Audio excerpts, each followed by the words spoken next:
Pernah kebayang nggak gimana kalau panggung politik modern itu sebenarnya cuma sebuah pertunjukan teater raksasa? Hari ini, kita bakal bongkar filosofi di balik layar kekuasaan lewat novel The Wizard of the Kremlin. Pusat dari cerita ini adalah sosok misterius, Vadim Baranov. Namanya cuma jadi bisik-bisik, dikelilingi rumor yang liar banget. Dialah arsitek terlihat di balik kekuasaan sang tsar, semacam hantu di dalam mesin politik. Nah, untuk bisa ngerti sistem yang dia bangun, kita harus kenalan dulu sama sutradaranya. Perjalanan Baranov ini unik. Dia nggak mulai dari koridor kekuasaan, tapi justru dari panggung teater avant-garde. Disinilah dia belajar kalau realitas itu bisa dibentuk. Sebuah pelajaran yang nantinya bakal dia terapkan dalam skala satu negara. Waktu Rusia lagi kacau-kacaunya di tahun 90-an, dia nggak lihat itu sebagai krisis. Buat dia, itu panggung kosong yang lagi nunggu pertunjukan baru.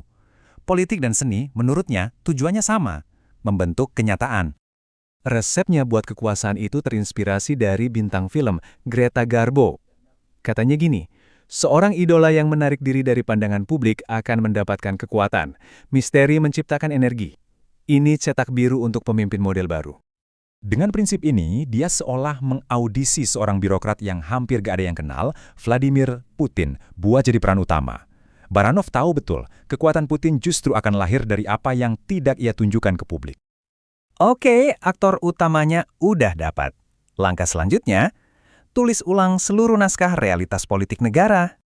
Tujuannya jelas, mengganti rasa malu nasional dari era 90-an dengan sistem yang dibangun di atas kekuatan dan kontrol penuh.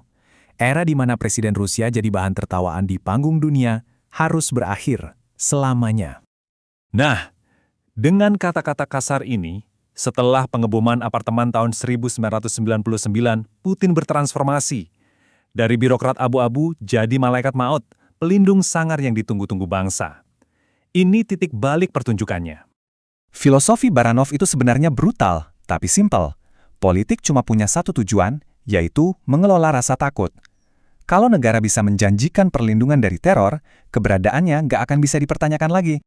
Dia ngejelasin ini pakai perumpamaan Stipa Gila. Seorang tunawisma nggak terduga yang nggak ada satu orang pun berani ganggu.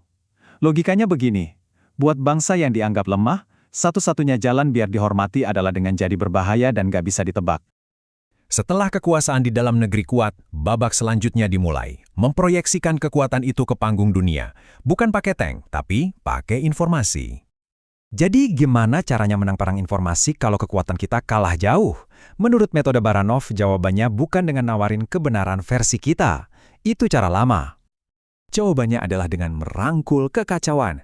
Danai setiap kelompok yang saling bertentangan di negara lawan. Tujuannya bukan buat menang, tapi buat bikin lawan lumpuh karena perpecahan internal mereka sendiri. Dan disinilah bagian paling jeniusnya. Tujuan utamanya bukan untuk menyembunyikan pengaruh mereka, tapi justru membiarkannya ketahuan. Dengan begitu, kekuatan mereka jadi kelihatan ada di mana-mana, gak bisa dihindari. Ini trik pamungkasnya. Biarkan musuhmu sendiri yang koar-koar ke seluruh dunia kalau kamu itu maha kuasa. Karena pada akhirnya keyakinan orang akan adanya kekuatan itulah yang menciptakan kekuatan itu sendiri. Tapi, sang sutradara yang merancang pertunjukan super rumit ini, pada akhirnya lelah juga dengan mahakaryanya sendiri. Baranov mulai kecewa.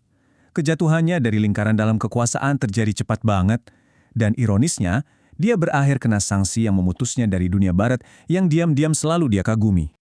Dari kejauhan, Baranov mengamati kalau cara yang dia ciptakan itu telah berevolusi jadi sesuatu yang melampaui manusia biasa.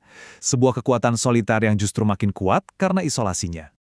Refleksi yang bikin merinding ini mengungkap akhir dari kekuasaan absolut, sebuah kesunyian yang begitu total di mana satu-satunya tahta yang bisa membawa kedamaian adalah kematian itu sendiri.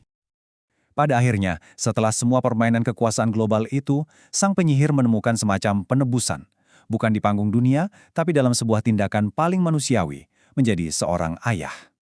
Dan inilah pertanyaan yang ditinggalkan novel ini buat kita semua. Apa yang terjadi saat sutradaranya pergi tapi pertunjukan yang ia ciptakan terus berjalan dengan sendirinya?